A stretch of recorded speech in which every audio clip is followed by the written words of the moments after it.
Praise road. હું Stanley Macwan, મારી YouTube channel Gujarati Bible સ્ટડીમાં તમારું સ્વાગત છે. મારી ચેનલને આજે અત્યારે આગળ તમે સબસ્ક્રાઈબ કરી લો અને ઈશ્વરના જ્ઞાનમાં તમે વધતા જાઓ. ઈશ્વર એક વખત આવે છે અને યાકૂબને મળે છે અને યાકૂબ સાથે એમનું દ્વંદ્વ યુદ્ધ પણ થાય છે. અને ત્યાર પછી યાકૂબ ઈશ્વરને પકડીને કહે છે કે મને તમે આશીર્વાદ આપો. ત્યારે ઈશ્વર યાકૂબને એવું કહે છે કે યાકૂબ, તું માણસોની સાથે પણ બહુ લડ્યો છે અને જીત્યો છે, અને તું ઈશ્વર સાથે પણ લડ્યો અને તું ઈશ્વર સાથે પણ તું જીત્યો છે. તો આ વાત હજમ થતી નથી કે પ્રભુ શું એવું કહે છે કે તું માણસોની સાથે લડ્યો અને તું જય પામ્યો છે. તો યાકૂબ કયા માણસની સાથે લડવા ગયા? એ તો કોઈની સાથે લડ્યા જ નથી. તો પછી વિજયની કઈ વાત આવી? ચલો, માણસની આપણે વાત કરીએ તો ઠીક છે, પરંતુ દેવ તો પાછા એવું કહે છે કે તું મારી સાથે પણ લડ્યો છે અને તે મને પણ હરાવી દીધું. તું જય પામ્યો એટલે મતલબ પ્રભુ હારી ગયા. તો પ્રભુ ક્યારે યાકૂબ સાથે લડ્યા? ચલો આપણે જોઈએ કે ભાઈ રાતે લોકો લડ્યા, પણ શું એમણે કંઈ પ્રભુ શુંને પરાજિત થોડા કર્યા છે? એવું તો થવું નથી. તો પણ ઈશ્વર એવું કેમ કહે છે કે તું દેવની સાથે પણ લડ્યો અને તું એમાં પણ તું વિજયવંત થયો છે? આવું દેવે કેમ કીધું? એની પાછળ શું રહસ્ય છે? યાકૂબ ખરેખર શું જીત્યા? કેવી રીતે જીત્યા? કોની સામે જીત્યા? શું આ બાબતનું રહસ્ય છે? એ જાણવા માટે આ વિડીયોને તમે આખો જુઓ.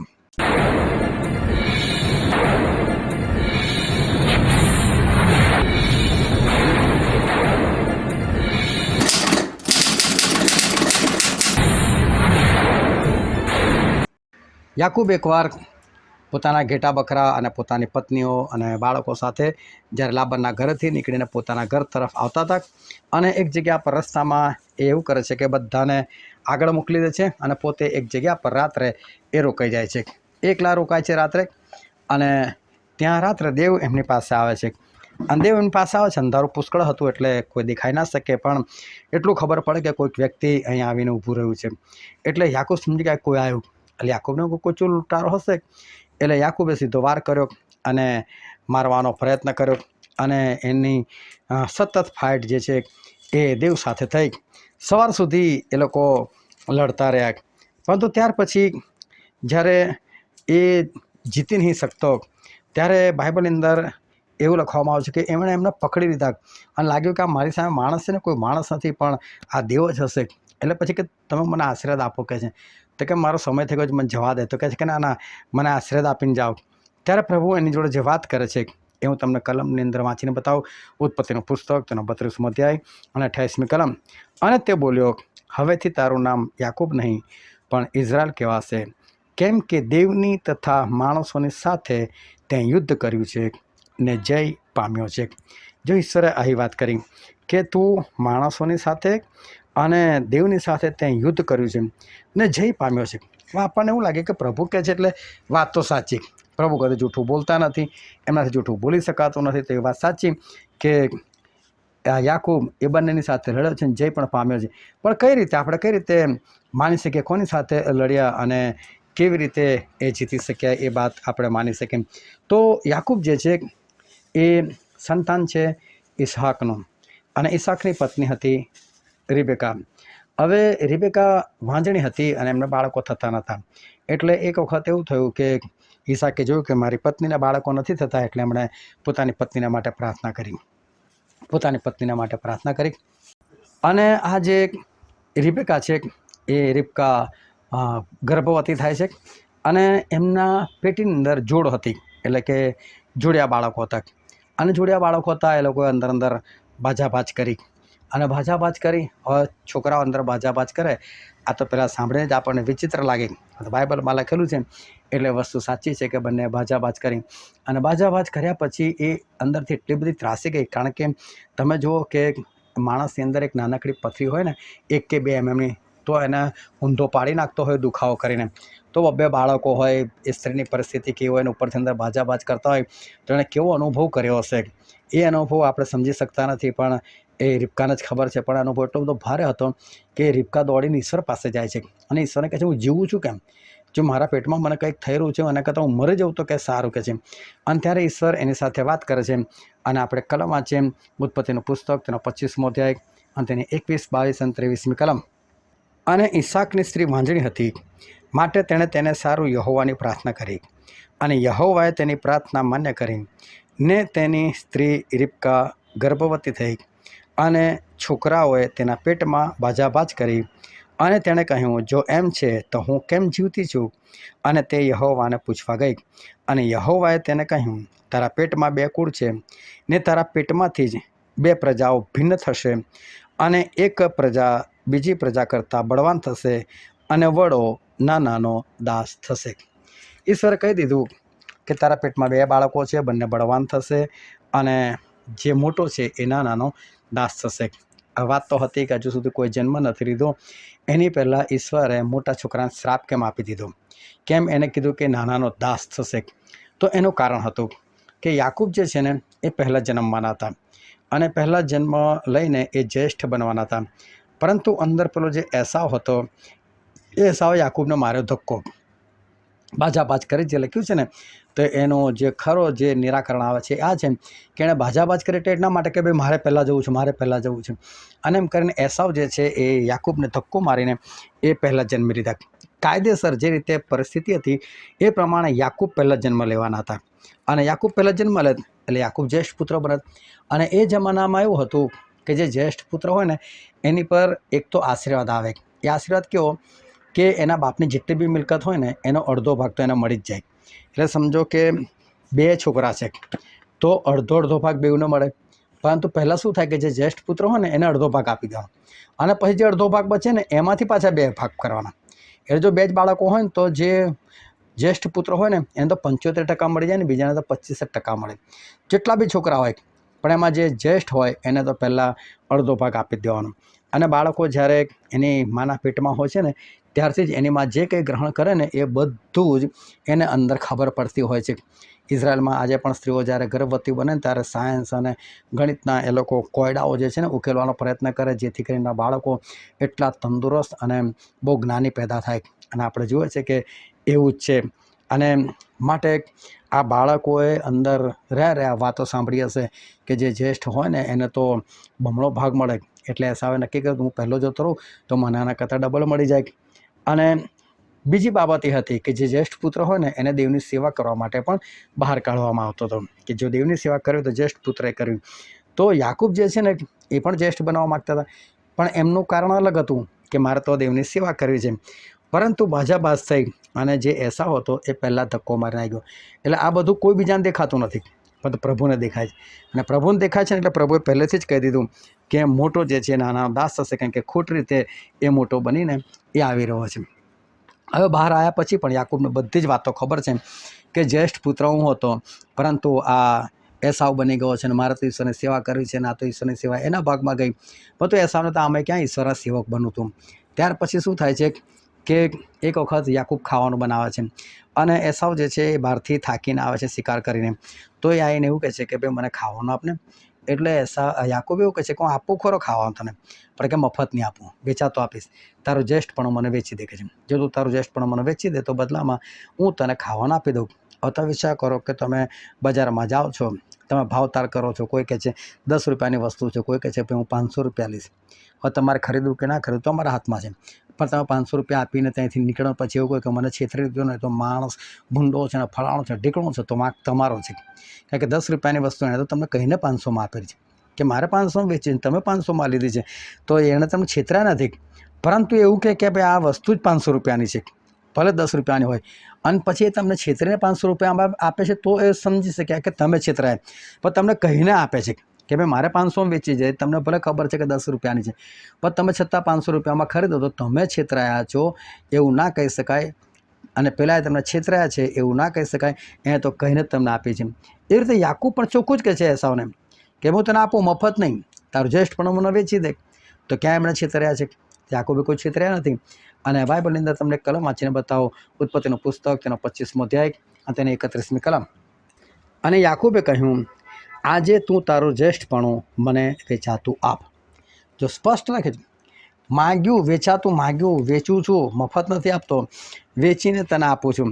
હવે એસાવ કહી દેવું જોઈએ ને કે ભાઈ જા મારે નથી ખરીદવું તારી પાસેથી, મારે વેચાતું નથી જોઈતું, ના પાડી દે. હવે તમને કદાચ એવું બી લાગે કે સાવ બિચારો ભૂખ્યો હતો. તમે વિચાર કરો કે સવારે એ શિકાર કરવા માટે ગયેલો તો ભૂખ્યો ગયેલો, અને તમે કદી ઉપવાસ નથી કરતા, તો સવારથી લઈને સાંજ સુધી નથી રહેતા, બપોર નથી ખાતા, તો શું મરી જાઓ છો? કોઈ મરતું નથી. તો કંઈ એસા થોડો મરી જવાનો હતો એટલી વારમાં. એટલે એવું નથી કે ભાઈ એ મરી જાત. એ ચાહત ને તો એ પોતે જે બી શિકાર કરીને લાવ્યો એ બનાવીને ખાત. કલાક મોડું મળત ખાવાનું, પણ ખાવાનું તો મળત ને. એટલે આ વસ્તુ ખોટી છે કે યાકૂબે એસાવને છેતર્યા છે.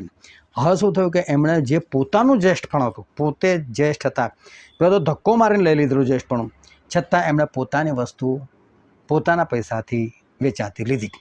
સમજો કે તમારા ઘરમાં મોબાઈલ પડ્યો છે અને કોઈ તમારા ઘરે આવ્યું, તમારો મોબાઈલ ચોરીને જતું રહ્યું, અને તો પણ તમે એને ખબર ના પડવા દેતા એની પાસે એ તમારો જ મોબાઈલ તમે પૈસા આપીને લો છો.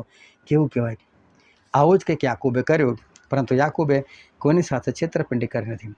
હવે યાકૂબ થઈ ગયા છે જ્યેષ્ઠ.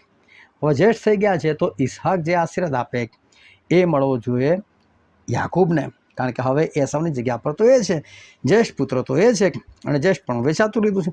તો પછી એ હક હતો યાકૂબનો કે યાકૂબ એ આશીર્વાદ લઈ લે. એટલે યાકૂબ જેને આશીર્વાદ લઈ લે છે, અને છતાં તમને એવું લાગતું હોય કે આ તો ખોટી રીતે આશીર્વાદ લીધો, જૂઠું બોલીને આશીર્વાદ લીધો, પરંતુ બાઇબલમાંથી તમને એક કલમ વાંચીને બતાવો, જે છે હિબ્રુનો પત્ર, તેનો 11મો અધ્યાય અને તેની 20મી કલમ. વિશ્વાસથી ઈસહાકે જે બાબતો બનવાની હતી તેઓ સંબંધી યાકૂબને તથા એસાવને આશીર્વાદ આપ્યો. કેવું સ્પષ્ટ લખ્યું છે, વિશ્વાસથી ઈસહાકે આશીર્વાદ આપ્યો. એનો મતલબ ઈસહાકને ખબર હતી કે મારી સામે જે ઊભો છે એ યાકૂબ જ છે. યાકૂબે ઈસહાકને પણ છેતર્યા નથી. ઈસહાક બધું જાણતા હતા, એમને ખબર જ હતી કે આ જ આશીર્વાદનો વારસ છે, અને માટે એને જ આશીર્વાદ આપ્યો. હવે આશીર્વાદ તો એમને જ મળવો જોતો હતો. હવે એસાવ આવીને કહે છે હું તો મારી નાખીશ, આને કહે છે હું તો કહે છે મારા ભાઈને મારી નાખીશ, એણે મને બીજો વખત છેતરો છે, કહે છે કશું છેતર્યો નહોતો, અને છતાં કહે છે હું આને મારી નાખીશ. એટલે પછી જે રિબકા છે એ યાકૂબને કહે છે યાકૂબ તું જતો રહેતી, કહે મારા ભાઈના ઘર લાબાના ઘરે ભાગી જાય. તો પછી જે ઈસહાક છે એવું કે ત્યાં જા, અને ત્યાં કહે છે કે તું લાબાનની છોકરી સાથે લગ્ન કરી લેજે. એટલે મા બાપે આજ્ઞા આપી, જા તું ત્યાં જા અને ત્યાં જઈને તું લગ્ન કરી લે. હવે એવું નથી કે યાકૂબ આવીને એ લાબાનના ઘરે લફડામાં પડે છે, એવું નથી. હવે એમના ઘરમાં 2 છોકરીઓ હતી, એક લેઆ અને બીજી રાહેલ. હવે રાહેલને પસંદ આવી. હવે આજે મા બાપ નથી કરતા પોતાના છોકરા કે છોકરીનું એરેન્જ મેરેજ કરાવે છે, તો એ લોકોની પસંદગી પૂછે છે ને ભાઈ. કોઈ છોકરાઓ છોકરીને જોવા આવે છે તો આવીને જાય, પછી છોકરીને બાપ પૂછે કે બેટા તને પસંદ આવ્યું? ના પસંદ આવ્યું તો કોઈ વાંધો નહીં, બીજો એ પસંદ આવ્યો તો ત્રીજો, આ છોકરી પસંદ આવે તો બીજી, એ ના આવે તો ત્રીજી, એમ કંઈ દેખાડતા હોય છે ને. હવે આનો મતલબ એવું નથી. હવે ત્યાં ગયા તો 2 છોકરીઓ હતી. હવે યાકૂબ 2માંથી એક તો પસંદ કરવાની જ હતી. એને કીધેલું જ હતું એના બાપે કે ત્યાં જઈને તું લગ્ન કરજે. એટલે પછી એણે કહી દીધું કે ભાઈ મારે રાહેલ સાથે લગ્ન કરવા છે. એવું નથી કોઈ રખડપટ્ટી શરૂ કરી, એ લોકો આંખના મિચકારા શરૂ કર્યા, આવું બધું નથી. સંતને મળવા લાગ્યા, આવું બધું કશું નથી. કોઈ લફડું એ યાકૂબે કર્યું નથી, ને ગાડી કોઈ છેતરપિંડી કરી નથી. હવે લાબાન જુઓ છે, જમાઈ તો સારો છે, મહેનતું છે, તો કે ભાઈ લગ્ન કરાવો એક શરત. તો શું કે ભાઈ 7 વર્ષ મજૂરી. હવે તમે જો પરણેલા છો ને મારો વિડીયો સાંભળી રહ્યા છો, તો શું તમે તમારી પત્ની માટે કે તમારા પતિ માટે તમે મજૂરી કરી? શું આવું કદી હોય છે? તો પણ યાકૂબે બિચારાએ 7 વર્ષ સુધી મજૂરી કરી. હવે લાબાન છેતરપિંડી કરે છે. કોઈ જમાનામાં લાઇટો તો હતી નહીં, અને એટલે શું કર્યું કે ચૂપચાપ અંધારામાં લેહાને પરણાવી દીધી. લેહાને પરણાવી દીધી, અને સવારે યાકૂબ ઉઠે છે ત્યારે જુઓ છે પથારીમાં ઓલા તો લેહા છે કે આ શું થઈ ગયું? એટલે એણે જઈને લાબાનને વાત કરી કે ભાઈ અમારામાં આવો રિવાજ જ નથી કે મોટીને પડતી મૂકીને નાનીનું લગ્ન થાય. કે છે બીજા 7 વર્ષ સુધી કે તું મજૂરી કર, તો કે રાહેલ બી આપું લો. હવે છેતરપિંડી તો ખરેખર યાકૂબ સાથે થઈ રહી છે. યાકૂબે બીજા 7 વર્ષ મજૂરી કરી. કદી આવું જોયું છે કે મજૂરી કરે તો લગ્ન થાય? પરંતુ છતાં એવું થયું કે મજૂરી કરી ત્યારે એમને રાહેલ સાથે પરણવામાં આવે. 14 વર્ષ એમણે મજૂરી કરી રાહેલ માટે. હવે શું થાય છે કે યાકૂબ કહે છે ભાઈ મારા ઘરે જવું છે. તો કે જાઓ. તો કે જાઓ એવું નહીં, મેં આટલા બધા વર્ષ મજૂરી કરી છે તો મને અહીંથી બધા ઘેટા બકરા તો આપો ભાઈ. એટલે કહે છે એ ના આપું, કહે છે એ જોઈએ તો 6 વર્ષ બીજી મજૂરી કર. બોલો, યાકૂબે ફરી 6 વર્ષ મજૂરી કરી. હવે તમને એવું લાગતું હશે, તમને એવું કેમ લાગે? હું તમને કહું કે આ છે ને કોઈ સન્ડે સ્કૂલમાં નાનપણથી આવું બધું શીખવાડેલું યાકૂબ ઠગ હતો, યાકૂબ નામનો ઓર ઠગ થાય છે અને એ છેતરપિંડી કરતો, એના ભાઈને છેતરો, એના બાપને છેતરો, એના સસરાને છેતરો. આવું કશું જ નથી. તમે ધ્યાનથી વાંચશો તો તમને ખબર પડશે યાકૂબે કોઈની સાથે છેતરપિંડી કરી જ નથી. હવે શું થાય છે કે લાબાન શું કહે છે કે જો ભાઈ ઘેટા બકરાના જે બચ્ચા કહે છે ટપકાવાળા જન્મે ને કહે છે એ બધા તારા કહે છે. હવે વિચાર કરો કે આ નક્કી હોય, એક બી ટપકાવાળું ના જન્મે તો આ તો ગમે એટલી મહેનત કરે તો બી આના હાથમાં શું આવે? હવે આવો કદી પગાર હોય? કોઈ માલિક એવું કે જા ભાઈ હું તને કામ તો સોંપું છું, પણ જો મારું કામ સફળ થશે, આમ થશે, તેમ થશે તો હું તને આટલા પૈસા આપીશ. એવું થોડું ચાલે. આ તમે નોકરી કરતા હોય, કંપની ખોટમાં જાય ને તો એ પગાર તો આપવો જ પડે. એ ખોટ ગયા, તમારી રીતે ખોટ ગઈ, એનાથી વર્કરોને શું લેવા દેવા? એટલે તો પગાર તો પૂરો જ આપવો પડે. આ તો કહે છે કે ના, કહે છે ટપકાવાળા થાય ને એ જ તારા. હવે બચ્ચા ટપકાવાળા થાય ને શી ગેરંટી? તો યાકૂબ શું કરે છે કે જ્યાં ઘેટા બકરા પાણી પીવા જતા હતા ને ત્યાં બધી વનસ્પતિઓની લાકડીઓ કાપીને છે ને ડિઝાઇન ઊભી કરે છે. આ ડિઝાઇન ટપકા ડિઝાઇન ઊભી કરે છે. હવે જેટલી બી ગર્ભવતી ઘેટી બકરીઓ ત્યાં જાય અને ડિઝાઇન જુએ. તમે જુઓ કે શું આ રીતે ડિઝાઇન જોવાથી ડિઝાઇનવાળા બચ્ચા પેદા થાય? એ પણ શક્ય નથી. પરંતુ આ તો ઈશ્વરે એ યાકૂબને આશીર્વાદિત કર્યા અને બચ્ચા બધા જે જન્મ્યા એ બધા ઘણા બધા ટપકાવાળા જન્મ્યા અને એટલે યાકૂબ આશીર્વાદિત થયા. હવે શું થયું કે લાબાન શું બધા ટપકાવાળા જન્મ છે? તો કે ના ભાઈ, હવે ટપકાવાળા નહીં, હવે પટ્ટાવાળા. તો યાકૂબ બી ત્યાં ડિઝાઇન બદલી નાખે છે. તો પછી ત્યાં એવું જ થાય છે કે બધા પટ્ટાવાળા જન્મે છે અને એ રીતે યાકૂબ એ આશીર્વાદિત થાય છે. અને પછી જ્યારે લાબાન જુએ છે કે મેં જ્યારે ટપકાવાળા કીધા ત્યારે બધા ટપકાવાળા જન્મ્યા, મેં પટ્ટાવાળા કીધા ત્યારે પટ્ટાવાળા જન્મ્યા, આ માણસો મને છેતરે છે અને એના તરફ એની નજર કરડી થઈ ગઈ. યાકૂબે કશું જ ખોટું નથી કર્યું, છતાં પહેલાં એને ખોટી રીતે જુએ છે, એના ભાઈઓની નજર બદલાઈ ગઈ. એટલે યાકૂબે પોતાની પત્નીને વાત કરી કે ભાઈ તારા ભાઈ તારા બાપની નજર બરાબર નથી, ચલો આપણે નીકળી જઈએ. તો કે ચલો નીકળી જાઓ.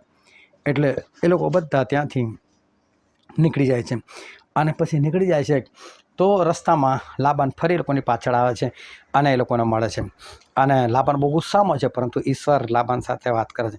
એને સપનામાં કહે છે યાકૂબ મારો છે, યાકૂબ મારો છે. અને આ જ વાત જ્યારે યાકૂબ લાબાન ત્યાં જતા હતા રસ્તામાં સૂઈ જાય છે ત્યારે પણ ઈશ્વર દર્શન આપેલું. અને ઈશ્વર દર્શન આપીને એવું કીધું કે યાકૂબ તું જ્યાં જઈશ ત્યાં હું તારી સાથે હોઈશ. બોલો, યાકૂબ ઠગ હોય, લોકોને છેતરતો હોય તો ઈશ્વર એવાની સાથે રહે?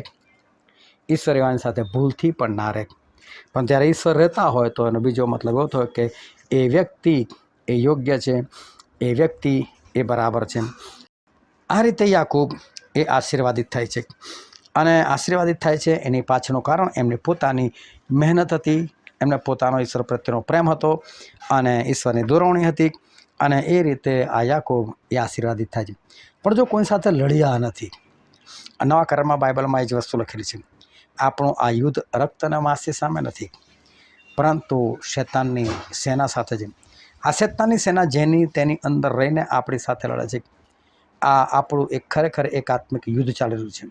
આ દુનિયામાં જીવવું એટલે આત્મિક યુદ્ધ છે. બાઇબલ શું કહે છે? સારાથી ભૂંડાનો પરાજય કર. રોમન 12:21. આપણે સારાપણું જ રાખવાનું અને જો ફળ આપનાર ફક્ત ઈશ્વર છે. તમે ગમે તેટલું ભૂંડું કરશો ને, ભલે તમને એવું લાગશે કે સફળતા મળી, પણ એનું ફળ તમને મળશે જ. અને તમે સારું કરો તો ઘણા માણસ એવું થાય શું કેટલું સારું કરવાનું, કશું થતું છે નહીં. પરંતુ તમને કહું, તમે જેટલું સારું કરશો ને ઈશ્વર તરફથી ફળ સારું મળવાનું અને મળવાનું છે. આ હકીકત છે. યાકૂબે સારું જ કરકર કર્યું અને સારું જ કરકર કર્યું તો એમને ઈશ્વર તરફથી એ સારું જ ફળ મળ્યું. હવે શું થાય છે કે રસ્તામાં આવે છે. રસ્તામાં આવે છે તો પાછી એસાવની બીક લાગે છે કે એસાવ જો ગુસ્સો હશે તો. બાકી 20 વર્ષ વીતી ગયેલા એટલે બધાને આગળ મોકલી જાઓ, તમે આટલી ભેટ એસાવ મળે તો એને આપી દેજો, એનો ચહેરો જોજો, એનું મન જોજો ને પછી હું આવીને એને મળીશ કે છે. હવે શું આ યાકૂબ ધારા તેના ભાઈને મારી શકે ના? શું એમનામાં તાકાત નથી એટલી? એ પણ હટ્ટાકટ્ટા છે, એમનામાં તાકાત છે. હવે શું થાય છે? રાતે એકલા રોકાઈ જાય છે. અંધારી રાત હતી, કશું દેખાતું નથી, પરંતુ એવા સમયે ઈશ્વર ત્યાં આવે છે. અને ઈશ્વર ત્યાં આવે છે અને યાકૂબની સામે ઊભા રહે છે. હવે અંધારું છે ને યાકૂબને કશું દેખાતું નથી, પણ લાગ્યું કોઈક માનવ આકૃતિ જેવું કોઈ છે, કશુંક છે. અને એવું લાગ્યું એટલે પછી એમને લાગ્યું કોઈ ચોર ડાકુ હશે, એટલે લે ભાઈને મારવા દે. પણ પ્રભુ તો ખાલી છે ને જાણે સમજી લો કે અદબ પાડીને ઊભા જ છે. અને યાકૂબને તો એવું કે આમ પકડ્યા અને ફટ તેને ધક્કો માર્યો ગલાય પાડી નાખું નીચે. એણે જોર લગાવ્યું, પણ આ તો શું તો પોતે જ પડી ગયા, હાથ સરકી ગયો. કેમ કે એમને આટલું જોર લગાવે છે એટલે આમાં તો પડી જશે, પણ એવું તો કંઈ થયું નહીં. યાકૂબ લાગ્યો કોઈ માણસ બળવાન લાગે છે. ફરી પાછા ઊભા થયા, ફરી પાછા ઈશ્વરને પાડવાનો પ્રયત્ન કર્યો, ફરી પાછા પડી ગયા. ત્રીજી વખત, ચોથી વખત, પાંચમી વખત. તમે વિચાર કરો, તમે આવું કેટલી વખત કરી શકો? રાત આપણે 12 કલાકની માનીએ, 12 કલાકનો દિવસ ને 12 કલાકની રાત, ચલો 2 કલાક બીજા માઇનસ કરી નાખો, 10 કલાક માની લઈએ. 10 કલાક શું કોઈ માણસ એ સતત આવી રીતે પડીને ઊભો થઈને કોઈને મારવાનો પ્રયત્ન કરી શકે? એટલી બધી એનામાં હિંમત હોય? યાકૂબમાં હતી. યાકૂબ આખી રાત લડે છે ઈશ્વર સાથે. એ મારી તો શકતા નથી, ઈશ્વરને પરાજિત કરી શકતા નથી, પણ પોતે પણ પરાજિત હજુ નથી. હજુ પણ એમના તો પ્રયત્નો ચાલુ જ છે. પણ હવે શું થયું? સૂરજ ઉગવાનો સમય થયો. જો સૂરજ ઉગી જાય તો યાકૂબ ઈશ્વરને જોઈ લે. યાકૂબ જો ઈશ્વરને જોઈ લે તો યાકૂબ ત્યાં મરી જાય. કારણ કે ઈશ્વરને જોઈને કોઈ પણ માણસ જીવતો ના રહી શકે. આ તો અંધારો હતો એટલે ઈશ્વર આવી ગયેલા. પરંતુ હવે ઈશ્વર શું કરે? હવે ઈશ્વરને લાગ્યું કે જો હું નહીં જાઉં ને યાકૂબ મરી જશે, અને યાકૂબને તો મારે જીવતો રાખવાનો છે, યાકૂબ તો મારો છે. એટલે પ્રભુ ભાગવા લાગ્યા. એનો મતલબ પ્રભુ લડાઈ છોડીને ભાગી રહ્યા છે, એ ઊભા નથી રહેતા. તો યાકૂબ જે છે ને પકડી લે છે, હું નહીં જવા દઉં, હું નહીં જવા દઉં. કેમ કે હવે એમને ખ્યાલ આવી ગયો કે આ માણસે મને તો કશું કર્યું જ નહીં અને જતો રહે છે. એનો મતલબ આ માણસ કોઈ સામાન્ય નથી. એટલે સમજી ગયા કે આ તો ઈશ્વર જ છે. તો ઈશ્વરે શું કર્યું? ખાલી આંગળી એમની જાંઘને અડકાડીને તો સ્નાયુ મોચાઈ ગયું અને યાકૂબથી ચાલવાનું ભારે પડી ગયું. યાકૂબ સમજી ગયા કે ઈશ્વર જ છે. હાથ પકડી લીધો, હું નહીં જવા દઉં, મને આશીર્વાદ આપો. અને ત્યારે ઈશ્વર આ વાક્ય વાપરે છે, તારું નામ શું છે? કે છે તો કે મારું નામ યાકૂબ છે. કે છે તો કહે છે કે તું માણસોની સાથે લડ્યો, તું ઈશ્વર સાથે લડ્યો અને તું જય પામ્યો છે. પણ હવેથી તારું નામ ઇઝરાયલ, એટલે કે હવે તારા માટે હું યુદ્ધ કરીશ. હવે દેવ તારે સારું યુદ્ધ લડશે, તારે શાંત રહેવું. આવો ઇઝરાયલનો અર્થ થાય છે. યાકૂબ મારા દીકરા, તું બહુ લડ્યો, હવે તારે લડવાની જરૂર નથી. મેં તને પારખી લીધો 20 વર્ષની અંદર કે તે તારી નેકી છોડી નથી, તે તારી ઈમાનદારી છોડીને તું યોગ્ય રહો છે. તો યાકૂબ ઉપર તને આશીર્વાદ આપું છું કે હવેથી હું તારા માટે યુદ્ધ લડીશ. અને હવે ઈશ્વરે એના માટે યુદ્ધ લડવાની શરૂઆત કરી. આજે તમે જોવો છો ને ઇઝરાયલ હારતું નથી, તેનું કારણ એ જ છે કે ઈશ્વર એના માટે લડે છે ને, માટે આપણા બધો શ્રેય જાય છે એ યાકૂબને જાય છે. તો આ યાકૂબ જે છે એ માણસો સાથે સીધી લડાઈ કોઈ નથી લડ્યા, અને છતાં એમના જે આશીર્વાદો હતા જે એમને જ મળવા જોઈએ એમણે મેળવીને જ લીધા, અને ઈશ્વર પાસેથી બી જે મેળવવું જોઈએ એ પણ એમણે મેળવીને જ લીધું. આજે તમે લોકો છે ને હારી જાઓ છો. તમને કદાચ તાવ આવે ને, તમે 2 દિવસ તો ઠીક છે, પણ 3જા દિવસ તરત ગોળી લેવા તમે ઉપડી જાઓ. આમ તો આપણે હું વધારે જ કહું છું કે 3જા દિવસ સુધી કોઈ રાહ નથી જોતું, પરંતુ ઈશ્વર પાસેથી તો કોઈ લેતું જ નથી કે હા ઈશ્વર તમે મને આપો, હું જાઓ પ્રભુ, તમે મને નહીં આપો તો હું દવાખાને નહીં જાઉં, ભલે મરી જઈશ. જેમ લાજરસ મરી ગયા અને વિશ્વાસમાં મરી ગયા તો ઈશ્વર ઉઠાડે. તમે હારી જાઓ છો, તમે જીતતા નથી. પણ આપણે યાકૂબના વંશ છે, આપણે ખરા ઇઝરાયલી જો છે, કારણ કે જેટલા ખ્રિસ્તના છે તેટલા ઇબ્રાહિમના સંતાન છે, એવું ગલાતી 3:29 લખેલું છે.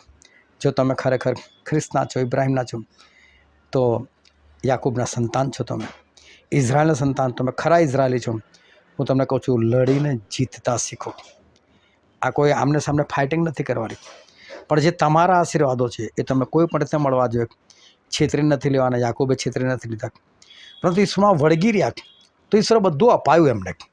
ભલે એનો ભાઈ ધક્કો મારીને આવ્યો, એ જ વસ્તુ ખરીદીને લીધું ને, પાછું એમના હાથમાં આવી ગયું ને.